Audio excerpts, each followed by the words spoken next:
Yeah, without a doubt. I mean, it's a federal conviction. A lot of people, they have this idea that a court-martial is not a real court. It's not a real conviction. It is. It is a federal conviction and carries with it all the punishments that a federal conviction would get outside of the military, to include restrictions on being able to vote, restrictions on gun ownership. Those different types of things are still involved. Restrictions on what type of financial aid you can get. All those things come along with that. It's a big deal. Wow, that's those aren't things that I thought of. I'm like, when I think of like, Article 15, then I'm like, okay, that guy he really got into something, and I'm like, okay, yeah, he loses a lot of those things. But whenever you say that, an article, potentially any article could take any one of those things away from you. It's especially now with just ending the voting, and then, gun laws the way that they are, all of that stuff, that's big on veterans whenever they get out, either by retirement or separation. That's something that they still feel a high connection to and a responsibility, because you've seen the effects of what people getting voted in. Whenever civilians vote for an individual, they don't necessarily see the extent of what those decisions may come. But you and I and other military personnel, we're directly affected by every single one of those things. Without a doubt. Yeah. So the punishment it's come through is typically you would just, get kicked out of the military.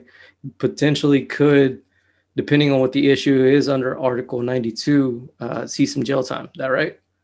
Yeah, without a doubt, and it's really going to depend on how egregious the misconduct was. What did you disobey, and what was the fallout from that? I see. Yeah. Other misconduct involved with it, and what is your track record? I mean, if it's a first-time thing and it's not that big of a, I say not that big of a deal. Every offense is a big deal, but it doesn't have that severe repercussion or some sort of severe effect on the unit. It may just be a simple piece of paperwork and you go on about your business. Mm-hmm. If it's a little more severe, or it's repeated misconduct, maybe you get an Article 15. And Article 15, in and of itself, is not a punitive article. Punitive articles are those articles that actually are criminal offenses. Those are mainly the ones we're going to talk about now. Article 15 is a process, and we kind of use the term very loosely, but it's an adverse administrative action. So it doesn't count as a conviction, and it's a process in which a commander can directly impose punishment. The real name is called non-judicial punishment. Non-judicial meaning there's no judge or jury. The commander is the fact finder. Yeah, I hear that one. In that regard. Yeah, go ahead.